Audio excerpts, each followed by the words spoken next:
Prospect 1.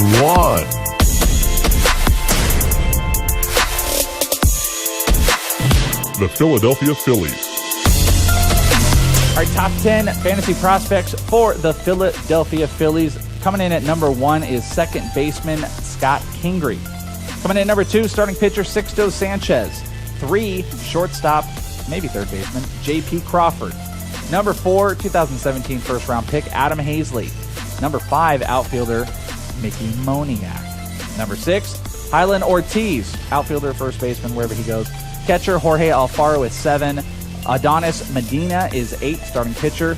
Number 9 is Francisco Morales, another starting pitcher. And number 10, outfielder Cornelius Randolph. And this is where the change happens in the valuing of the prospects in this division, because the Phillies, and obviously number 1 we'll be talking about, there is depth and upside, and they really kind of separate themselves from the others. I mean, if the Nationals had the depth that the Phillies did, the Nationals would be ahead. Or yeah, they would, but they just don't. They kind of end after 6 or 7. But the Phillies are they are loaded, man. Can I ask you something? I don't know if you realize you did this, but I think you want to make a statement about Mickey Moniak, because when you said his name, you said Mickey Moniak. Well, I have him all the way down here, MFers. Look at that. Well, I would actually say, if anything, I'm probably making a statement more that I have him higher than most people. Okay. Yeah, it's been a huge debate. James put, I think James said he was taking Moniak outside the top 200.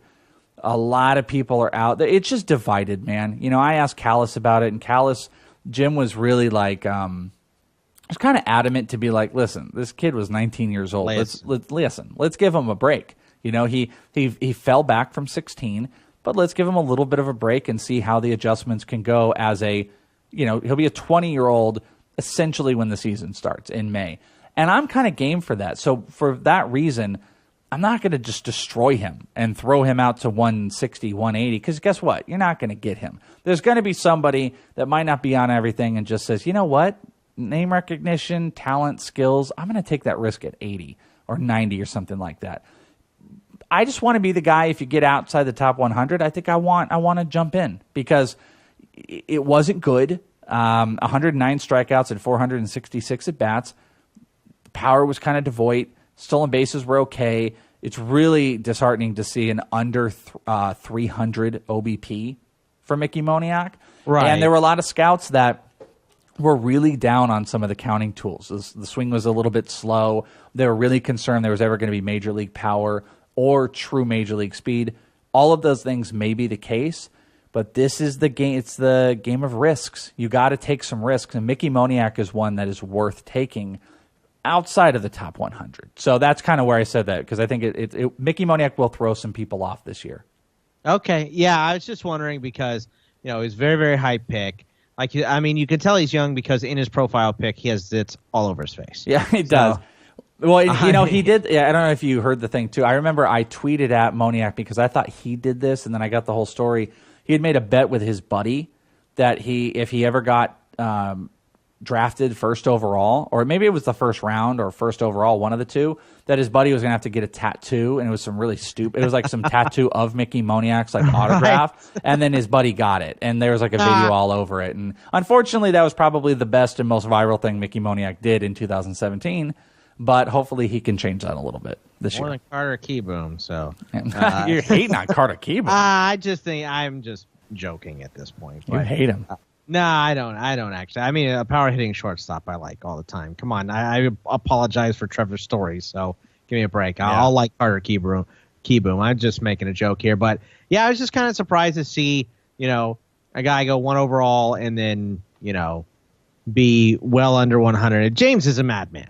He's this guy's over 200. Acuna's over Mike Trout. It's crazy. That's how a lot of people go though. I mean, and I'm fully understanding of that. I might be the more level-headed across everybody, which will do me favors sometimes. Right. But it also might hurt me. I mean, there are guys that, I look at James's list, and he's got some guys that I am personally high on, and then when I see where he has them, I'm like, I can't do that. I'm like, I can't do that. I'm trying to balance the risk the skill level. There's also a perceived value that I think sometimes the value is important in some of that. And to take a guy that I think should sit in the 130s and have him in the 60s, I just like, okay, you're going to own him. You're going to be the guy that owns him. I think a lot of the guys I have built the value into relative ranges, you should be considering them. And if somebody wants to take them 30 picks higher, okay, you got to let them do that unless you're so locked into that. So I think I do a good enough job building the risk reward into it. But hey, you know what? Some people, they're going to shoot their shots, and they do that. And it's not just James. There's a lot of other guys that do the same. I mean, there are some just awesome names in this. You have Sixto, you have Jalen, you have Adonis, Cornelius, you have Elizer, man, JoJo. These are some good names. A+ names down here. I mean, Jose, Pujols, Archimedes. Guess what's not a great name? You skipped over it, which I'm laughing at. How about Mark Appel? I mean, he's actually, by the way, spoiler alert, not even on the top 500, but my list goes beyond 500 on what Bogman's looking at, and he can see him way down there. I'm pretty sure Spencer Howard is an offensive tackle in the NFL draft coming up this year. So, okay, so let's gush because there's a lot of really good players. I mean, Kingery, J.P. Crawford maybe slipping a little. I know you love Sixto, so talk about some of these guys. Kingery is the number one guy. His skill set is so interesting. By the way, I don't want to put it all out there, but dating or very friendly with a certain person that we know, with their daughter.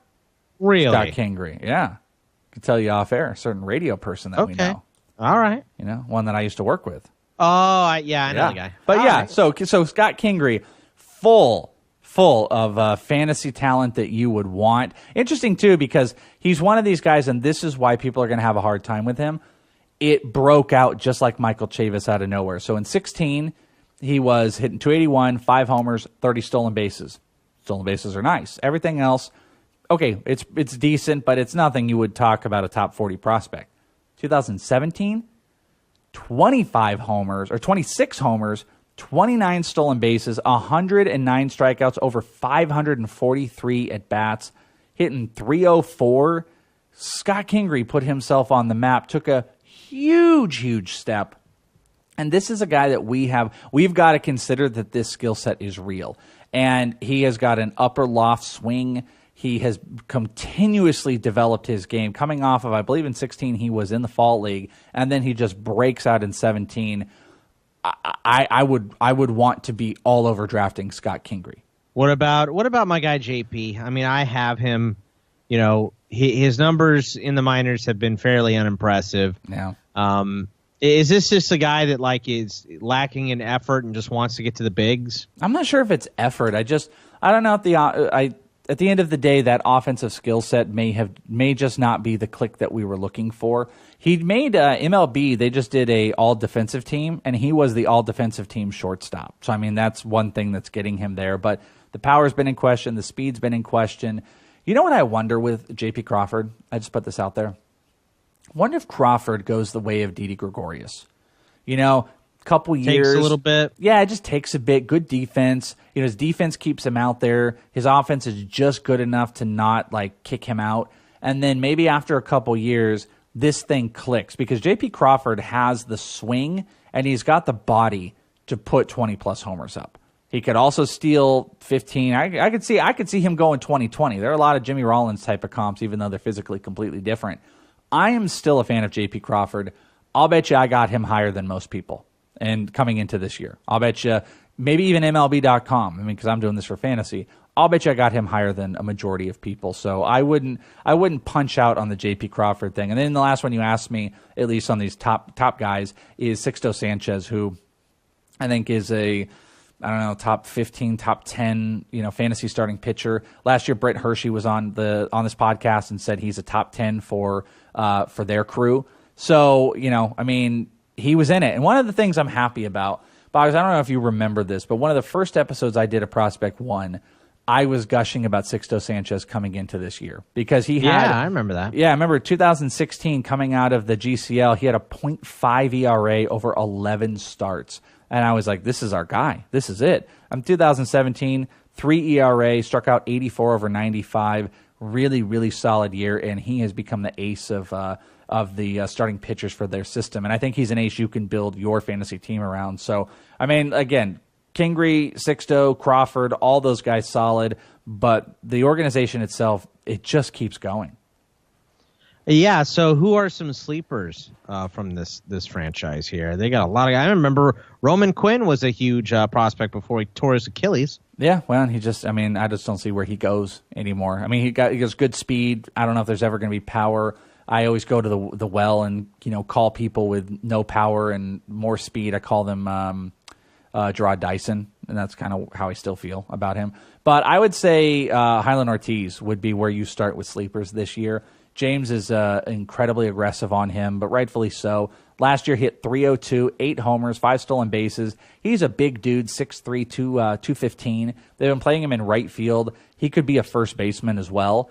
This is the big power prospect. I mean, we're talking 30-plus homer potential if this keeps developing. He also had a 401 OBP. You get a guy that's going to go out there and this is on a short stint, by the way. I shouldn't oversell this too much. This was like under 200 at-bats last year. But 8 homers.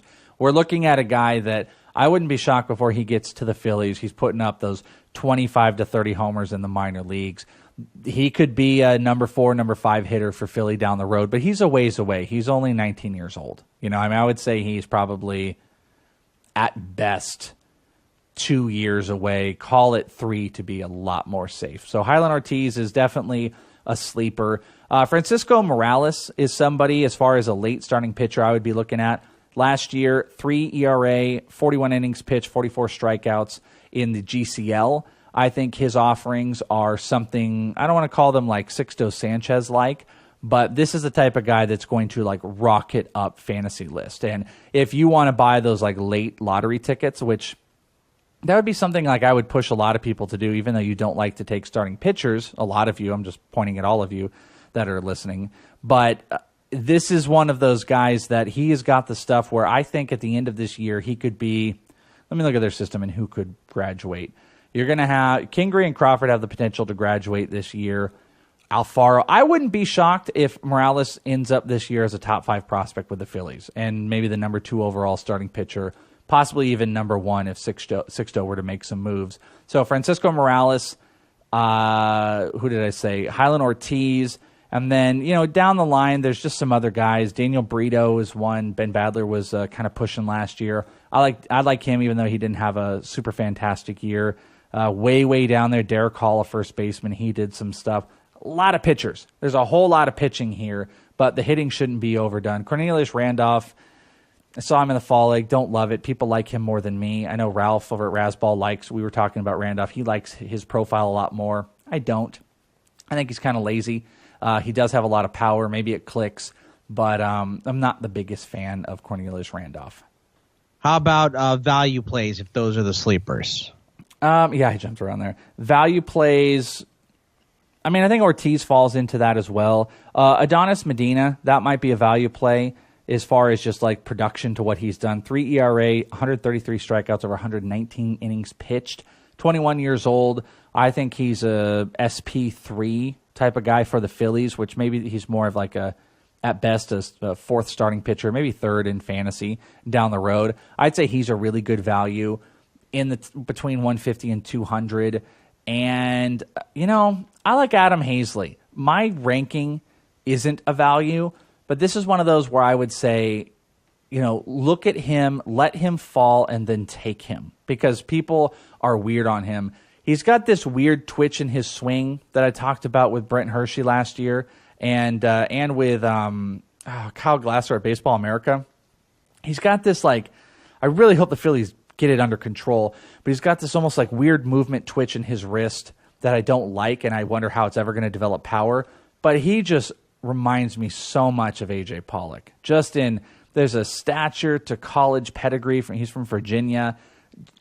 I just see a lot of A.J. Pollock in there. And I'm not saying, hey, 20 homers, 40 stolen bases type of guy, but I think it's sitting somewhere in there if he can get some of the weird twitchiness worked out, or maybe he's going to be more like a Hunter Pence. I don't know. I like Adam Haseley. He's somebody I would be looking at inside the top 100.